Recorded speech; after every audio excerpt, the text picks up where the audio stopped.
La trahison, c'est un sentiment très douloureux et éprouvant pour lui opposer des excuses ordinaires. Chaque personne le perçoit et le vit différemment. Une âme sincère a de la difficulté à accepter la trahison d'autrui, car la souffrance qu'elle lui inflige est dure à s'estomper. Le temps qui passe aide à atténuer, mais jamais ce désespoir du moment ne sera oublié. Ne trahissez jamais la confiance de quelqu'un parce que trahir, c'est se ruiner, voire s'euthanasier soi-même. Car tout le monde, s'inspirant de l'adage qui a bu boira, se méfie désormais de vous et vous perdez aussi la personne trahie. Or, la confiance est la base de tout dans cette vie. Bonjour à toutes et à tous, bon réveil matinal, bienvenue sur Free Matin, ce rendez-vous matinal d'information, d'analyse et de divertissement sur EZAE TV. Au menu du numéro d'émission de ce matin, la une des journaux, le bulletin matinal d'information, la page des sports, la définition du jour et les prévisions astrologiques. Juste après, l'instant pub qui vous présente les offres de EZAE, l'École supérieure d'administration d'économie, de journalisme et des métiers de l'audiovisuel, nous revenons pour découvrir ensemble les unes des journaux de ce vendredi matin. L'École supérieure d'administration, d'économie, de journalisme et des métiers de l'audiovisuel EZAE offre de nouveaux challenges pour l'année universitaire 2023-2024. Étudiantes et étudiants, parents d'élèves nouveaux bacheliers, EZAE, c'est la garantie d'une formation de qualité à des conditions très avantageuses. À Gbedjromede, à Papa, à Boumekalavi et Parakou, inscrivez-vous en administration générale, administration du travail et de la sécurité sociale, trésor et finances publiques, impôts, diplomatie et relations internationales, journalisme et métiers de l'audiovisuel, gestion des marchés publics, planification et développement local, sciences économiques, sciences juridiques et toutes les filières des sciences de gestion. EZAE vous offre des bourses, demi-bourses et de réductions pour les premières inscriptions dans toutes ces filières. Waouh! En licence 1, 2 et 3 et en master, bénéficiez jusqu'à 50% de réduction sur tous nos sites. N'est-ce pas génial? Infoline. EZAE Gbedjromede, 3e rue à droite en quittant le carrefour Le Jador pour la BIBE Jéricho ou au plus 229 90 93 65 21 98 98 14 00 à Kpakpa au plus 229 52 88 33 33 à Boumekalavi au plus 229 52 88 44 44 Parakou au plus 229 52 46 12 12. EZAE, l'excellence à un an.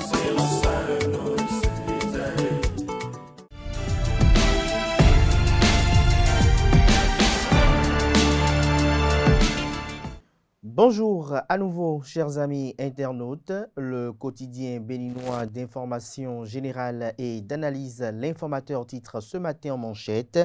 Après la récompense des meilleurs au baccalauréat 2023, les exhortations de la ministre de l'Enseignement supérieur et de la Recherche scientifique, Éléonore Yaïla-Descamps, vous serez suivi tout au long de votre cursus universitaire.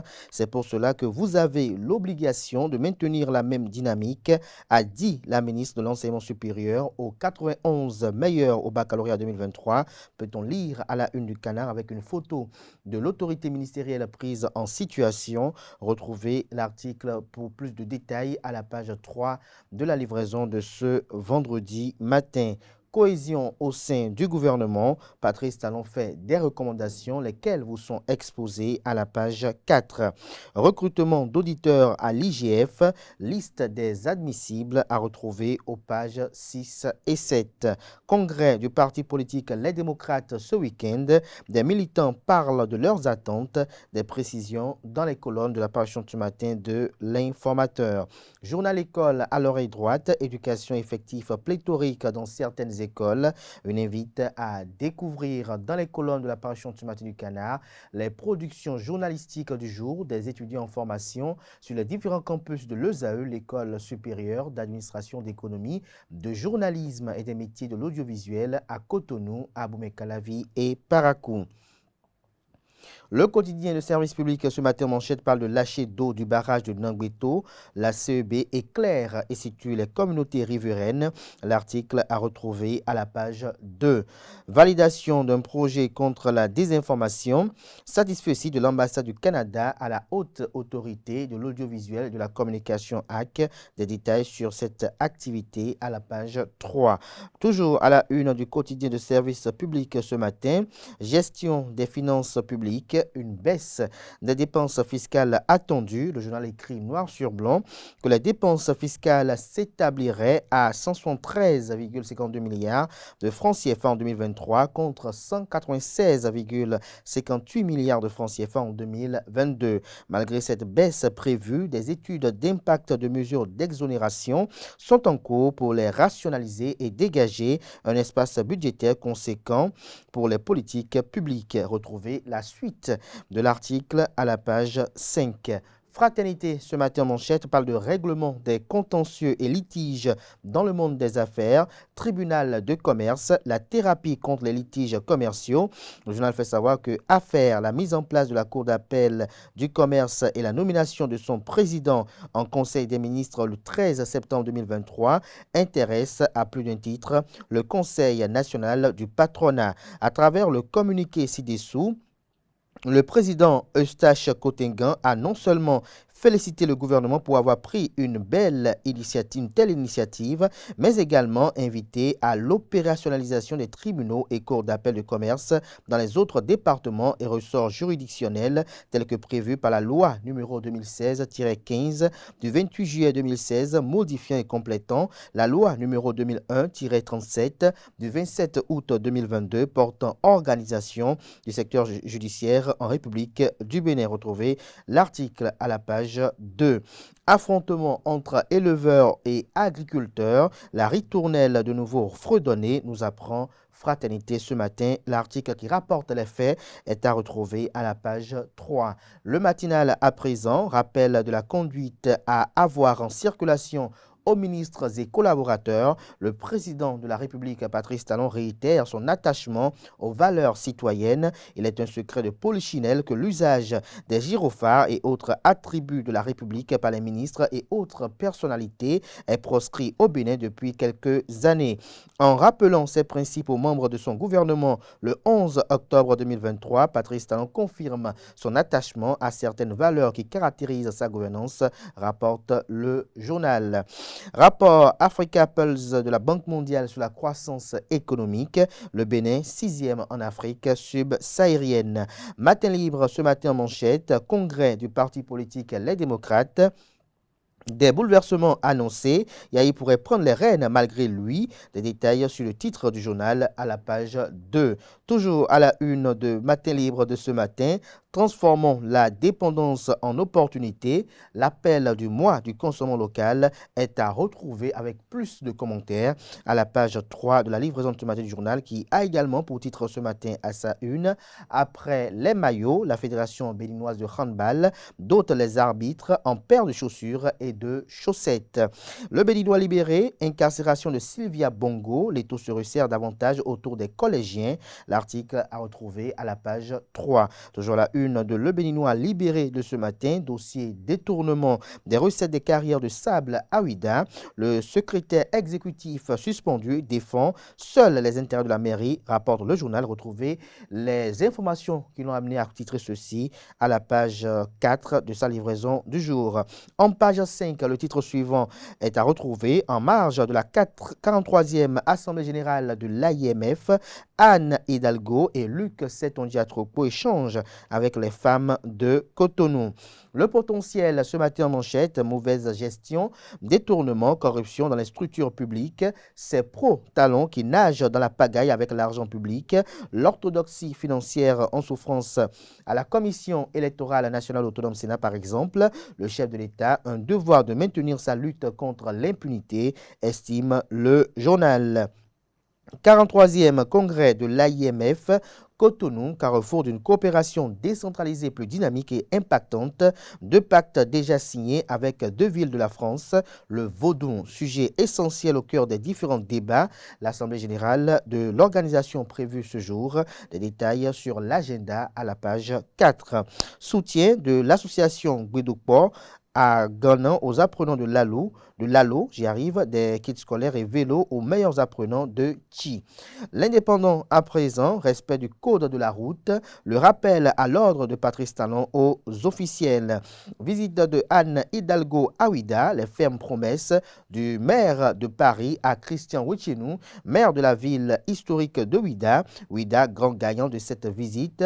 Le maire de Ouida, invité à Paris, ce que Christian Wichenou a négocié pour les jeunes de sa commune est exposé dans les colonnes de la page ce matin du journal. Retrouvez à la une de l'Indépendant de ce matin un teaser qui vous renseigne sur les offres de scolarité et les différentes autres offres de l'École supérieure d'administration d'économie, de journalisme et des métiers de l'audiovisuel ESAE. Suscitation de candidature, le rétropédalage du gouvernement lancé à moins de 3 ans avant la prochaine élection législative. Les opérations de suscitation de candidature ont semblé avoir au début le quitus du gouvernement avant d'apparaître comme une faute après les supposées invectives du chef de l'État contre son ex-ministre de la Jeunesse et des Sports, Oswald Omeki. Retrouvez le raisonnement de l'article à la page 3 de la livraison de ce matin du journal qui propose également comme titre ce matin à sa une, Bénin, Éric Rondeté dénonce des manipulations avant le congrès du parti politique Les Démocrates. Bénin Intelligent, ce matin en manchette, parle de produits alimentaires malsains, des ravages silencieux. La réglementation préoccupe les acteurs de la santé.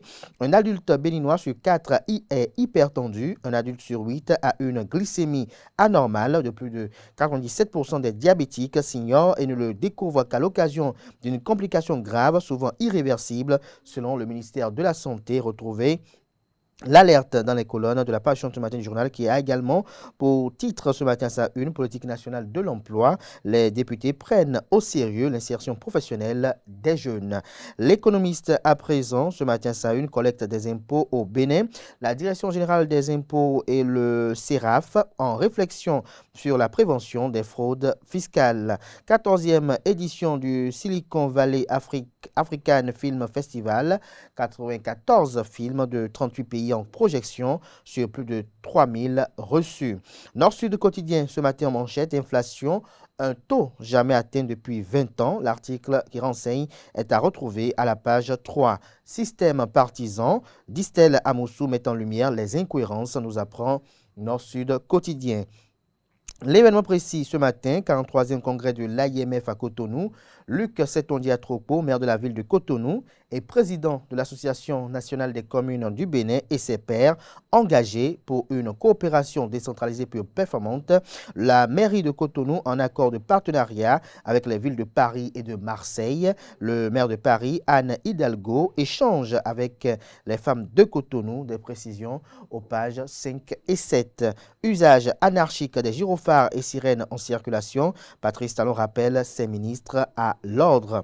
Renforcement des capacités. Le CIFAF de Maître Jacques Migan outille les acteurs judiciaires togolais.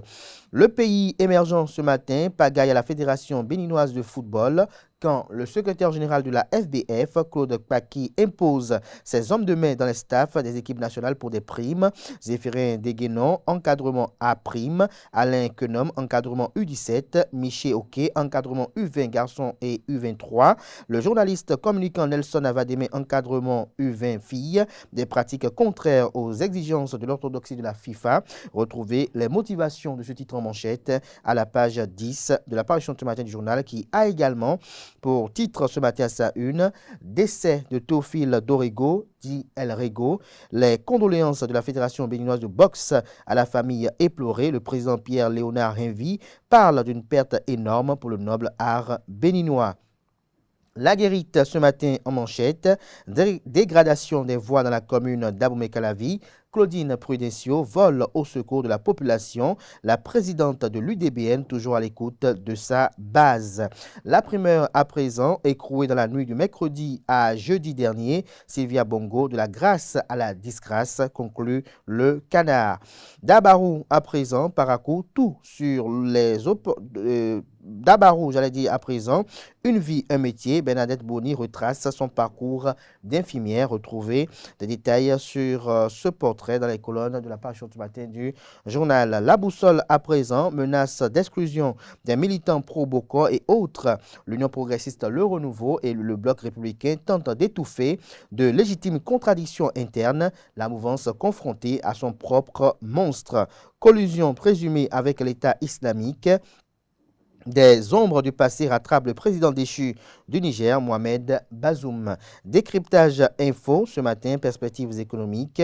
Le Fonds monétaire international et le FMI revoient à la baisse ses prévisions pour l'Afrique subsaharienne en 2023. Notre temps, le label, titre ce matin en manchette, tentative de déstabilisation à la veille du congrès du parti politique Les Démocrates.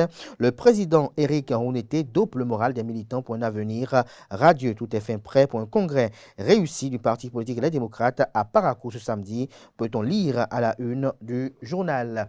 Ce sera tout pour la présentation de quelques titres parus ce jour dans la presse locale. Retrouvez les quotidiens à Cotonou, à Parakou, à Boycon, à Abomey, dans les grandes villes du pays. Ils sont disponibles dans les kiosques au prix de 300 francs CFA et de 500 francs CFA. Ils sont également accessibles en ligne pour ceux d'entre eux disponibles des sites internet. Pour vous qui n'êtes pas sur le territoire national, à présent, je vous invite à suivre le bulletin matinal d'information qui vous est présenté ce matin par Nancirine Fatoumbi.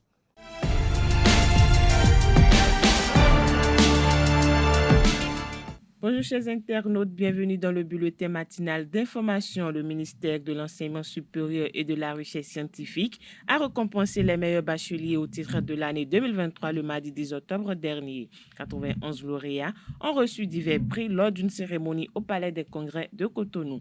Le reportage avec Setondélarius Adjagbenon, Kanté Amoussou. À ma fille, brillante et brillante, sous vos ovations s'il vous plaît.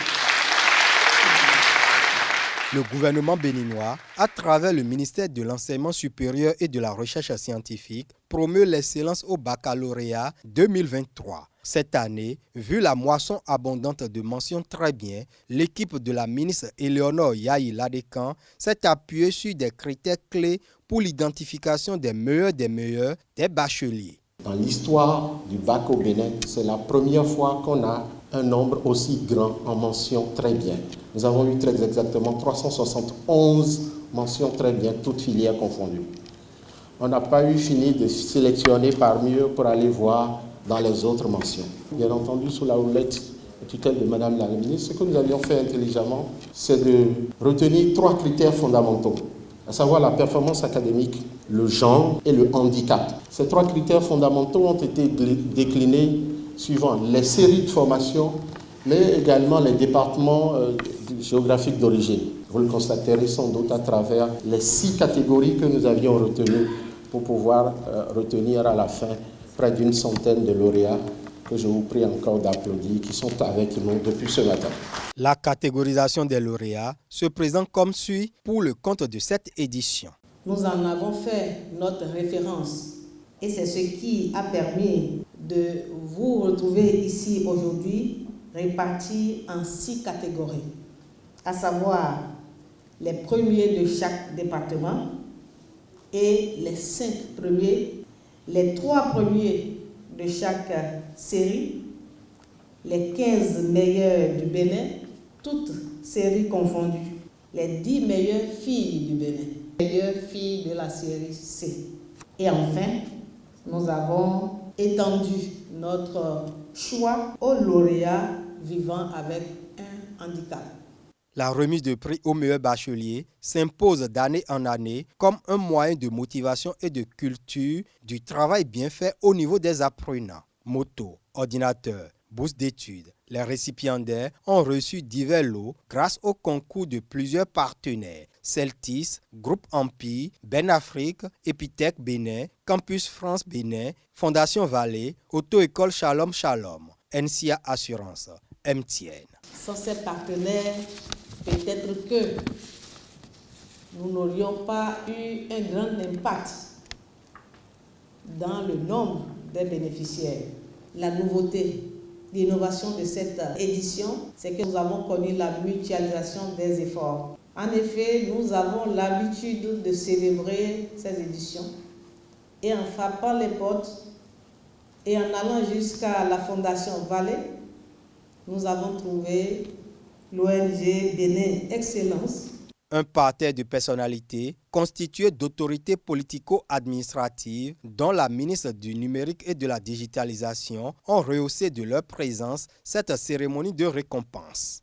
Je m'en voudrais de ne pas commencer en vous félicitant, en vous disant bravo pour vos résultats qui vous ont permis aujourd'hui d'être parmi les personnes, les quelques personnes, vous imaginez, à l'échelle de notre pays, que le gouvernement béninois, avec l'accompagnement de ses partenaires, a voulu célébrer cet après-midi. Tout à l'heure, lorsque nous étions dans la petite salle à côté, je racontais à Madada à quel point ce qui se passe aujourd'hui est bien, à quel point je partage et je suis alignée avec ce qui va être exprimé ce soir et à quel point je pense, pour l'avoir vécu moi-même, que ces instants-là vont être gravés dans vos mémoires pour toute votre vie. Loin d'être une fin en soi, la distinction des meilleurs bacheliers constitue une invite aux lauréats à poursuivre dans le même élan leur cursus universitaire. Ils s'y engagent. Je suis vraiment heureux, je suis content avec tous les prix, tous les cadeaux que j'ai pu recevoir. Je dis vraiment merci à Madame la ministre de l'Enseignement. Et comme elle a demandé, en tout cas, je m'engage au nom aussi de tous les lauréats à pouvoir poursuivre avec les prouesses qu'on a pu faire au baccalauréat. Merci pour toute l'assistance que vous nous offrez. Vous ainsi que vos partenaires, et que Dieu vous bénisse et qu'il permette aussi que nous puissions vous rendre fiers. Avant la cérémonie de remise des prix, les récipiendaires ont effectué une visite guidée de la zone industrielle de Golo-Djigbe et quelques monuments érigés à Cotonou. La 3e édition des rencontres cinématographiques de Cotonou ont donné l'opportunité au bureau de la Fédération panafricaine des festivals de cinéma et de l'audiovisuel de communiquer sur les raisons d'un tel creuset. Lors de la rencontre avec la presse au siège des RICICO, le secrétaire Dimitri Fadonungbo a également évoqué les objectifs au micro de Caleste Kitome. Le président a parlé tout à l'heure de la formation. Je crois que ça fait partie des priorités de la fédération. Oui, nous allons nous former, nous allons essayer de former tous les organisateurs de festivals pour que, comme il a dit, ces festivals soient très très bien vus. Pas vus, que cette soit bien conduit. Parce que, vous savez, au niveau des festivals, nous avons trop de dysfonctionnements. Et comme il a dit, c'est une question de financement.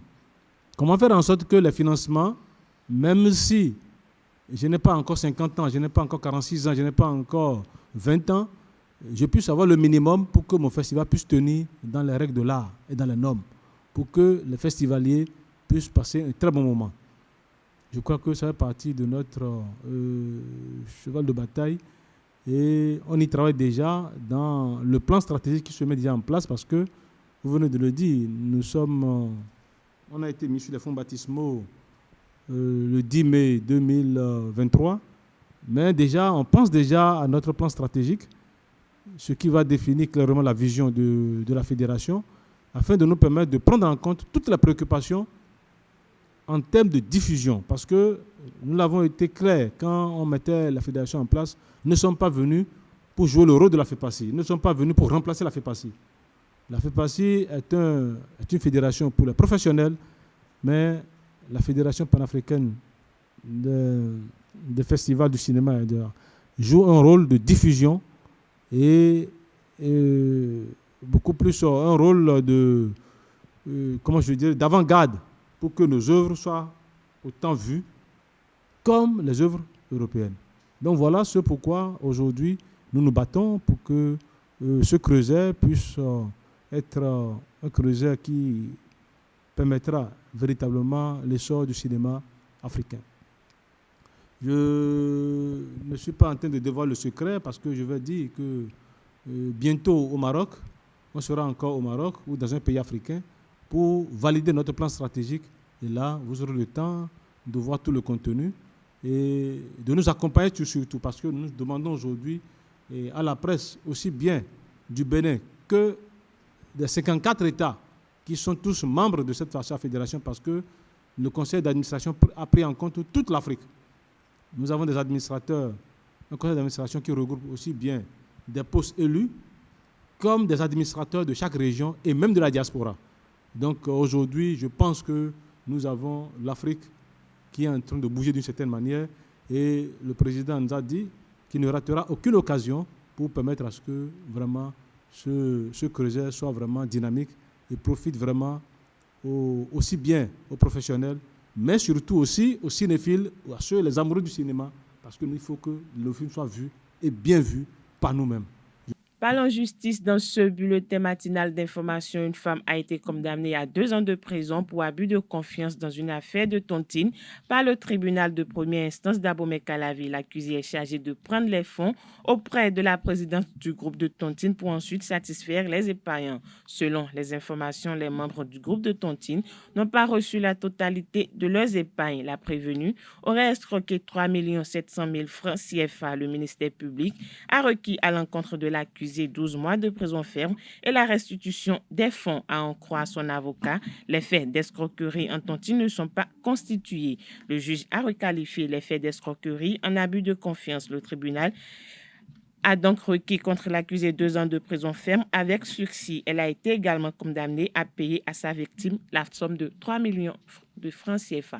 À travers un avis d'exclusion, la junte militaire au pouvoir au Niger a sommé la chef de mission de l'ONU, l'ambassadrice Louise Aubin, de quitter le pays sous 72 heures. Il dénonce les entraves mises, selon lui, par l'ONU pour contrarier la participation du Niger à l'Assemblée générale de cette organisation en septembre dernier. Quelques citoyens livrent leurs opinions suite à cette décision de la junte militaire et sont au micro de Francis Fahami. On ne peut pas saluer cette décision parce que alors nous parlons, aucun État ne peut pas vivre en autarcie. Nous avons besoin des uns et des autres pour faire évoluer le monde.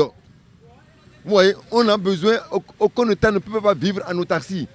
Le Niger a besoin du Bénin, le Niger a besoin du Togo, le Niger a besoin de la France, le Niger, c'est ainsi que la France a besoin du Niger pour vivre. Le fait de faire partie cette Canadienne qui représentait les Nations Unies et dans leur pays et qu'on dise que c'est elle qui est à la base de je me dis, ces putschistes nigériens là, ils veulent quoi? Il y a certainement des raisons évidentes qui ont poussé la junte à agir de la sorte. Nous on ne peut pas être dans l'économie complète de ce qui s'est passé. Pour leur transition, là, ils veulent quoi? Ils sont en train de mettre le bâton dans les roues pour que demain, il n'y ait pas de négociation. Le renversement de Bazoum, le peuple nigérien n'avait pas éprouvé, n'avait pas apprécié tellement son élection. Et c'est les conséquences maintenant qui surviennent, qui nourrissent un sentiment anti-français et tout le reste. On renvoie les soldats, je suis d'accord, je suis un Africain. Soldats français, non. Moi, je demanderais aux autres de mettre la balle à terre. Mais pour le moment, comme ils ont décidé, ils n'ont qu'à partir.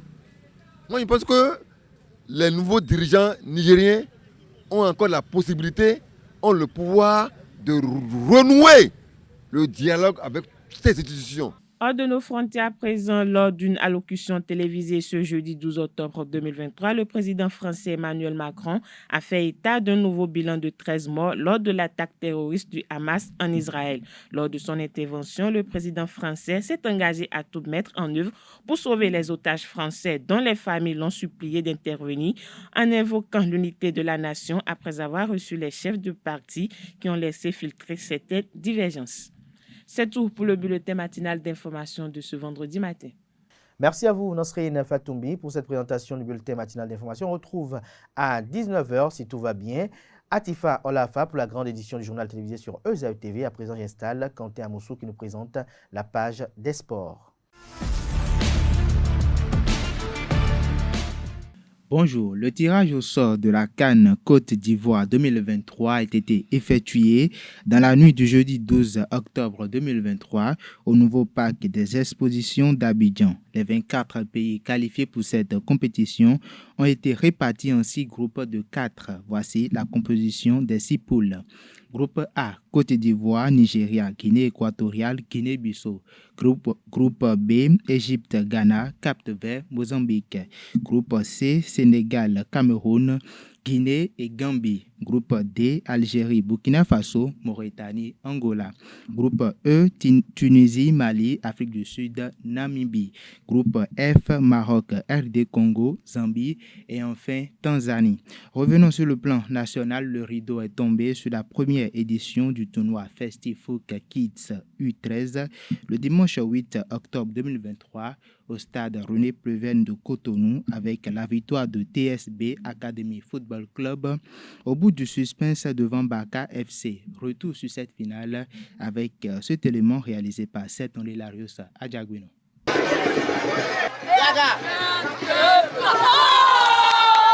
TSB Academy Football Club entre dans les annales du tournoi Festifoot Kids U13 en s'adjugeant le premier trophée devant Baka FC après la séance des tirs au but 6-5. Et pourtant, cette finale avait mal commencé pour les futurs champions qui ont concédé l'ouverture matinale du score.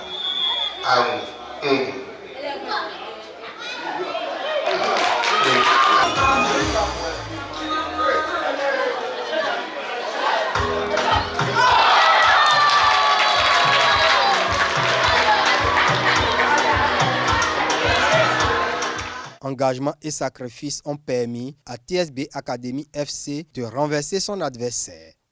Vous avez même constaté que sur 8 joueurs, on a eu un joueur qui était blessé et malgré lui, compte tenu de son engagement, il s'est sacrifié et il a dit à 1-0 qu'il ne peut pas laisser ses camarades périr et il a été même le passeur de l'égalisation. Ce joueur, on le remercie, on félicite beaucoup ses parents. L'échec forme. Non, pas de souci. Bel et bien, ça fait mal aux gens. Maintenant, regardez cette mal-là, ce mal du moins, en patience pour mieux s'apprêter pour le championnat de U13 organisé par le ministère. Justement, l'objectif du tournoi Festifoot Kids est de servir de tremplin au centre de formation en prélude à cette échéance nationale. Nous sommes venus pour donner plus de temps de jeu aux enfants, leur permettre de se préparer pour la compétition du ministère des Sports, la compétition des centres de formation privés. Et nous, déjà, c'est notre satisfaction parce que après ça, les enfants vont pouvoir rentrer en compétition d'ici 2 semaines. Et c'est l'objectif visé, le mettre en mise en jambe des enfants. Alors, cette initiative permettra à nos joueurs, à nos petits, de commencer par se apprêter, car le football d'aujourd'hui, ce n'est pas du tout amusant. Donc, il faudrait qu'ils se mettent au sérieux. Festifoot Kids se distingue des autres compétitions de jeunes par la rigueur dont ont fait preuve son promoteur et les membres de l'association engagés pour le sport dans le respect du règlement du tournoi. Que les organisateurs m'excusent beaucoup, mais je peux dire que pour le moment, j'accorde la première place à cette initiative parce qu'on a participé à beaucoup de tournois de ce genre, mais c'est pas ça. L'organisateur, c'était difficile, mais il a su respecter ce qu'il a dit. Il a été strict sur certaines choses et je crois que c'est ça qui a donné ce qu'on est en train de voir aujourd'hui. Pour un coup d'essai, c'est donc un coup de maître. Le promoteur se réjouit du bon déroulement du tournoi. C'est un bilan très satisfaisant. On a eu droit à 12 centres de formation au niveau des catégories U13. On a voulu donner du plaisir aux enfants et en fin de compte, nous sommes sortis satisfaits parce qu'on a eu des enfants qui se sont fait plaisir autour de leur passion et c'est le plus important pour nous. Une première édition, une telle satisfaction, je pense que ça donne les envies d'être là pour l'édition prochaine. Les regards sont désormais tournés vers l'édition 2024 du tournoi Festifoot Kids. L'accès au terrain en gazon synthétique construit nouvellement à Akasato par le programme MCA2 Bénin n'est pas encore autorisé à quelques jours du démarrage de la Ligue Pro. D'après les informations, les clés ont été remises à la mairie d'Abomey-Calavi depuis près de 5 mois déjà que les travaux ont été achevés et réceptionnés. Et le stade a été réceptionné. Rappelons que le stade a été construit par le MCA parce que l'une de ses infrastructures a occupé une partie du terrain jadis en terre battue utilisée par les équipes de Calavi. C'est tout pour la page des sports. Merci à vous, Quentin Amoussou, pour cette présentation de l'actualité sportive. Juste après le jingle, on se retrouve pour la définition du jour.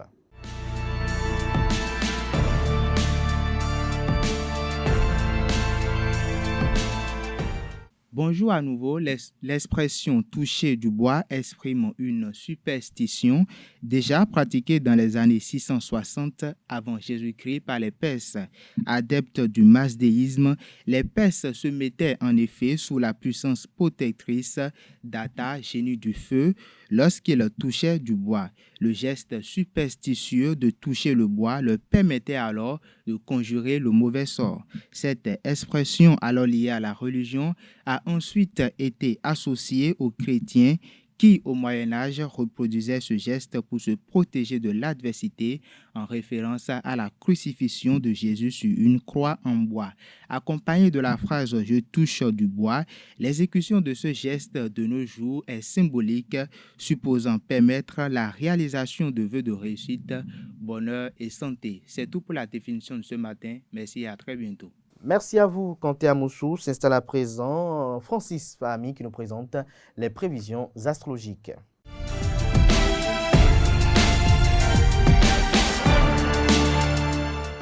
Bonjour, chers béliers, soyez prêts. Vous aurez envie d'agir et de réagir, car à vos colères redoutables.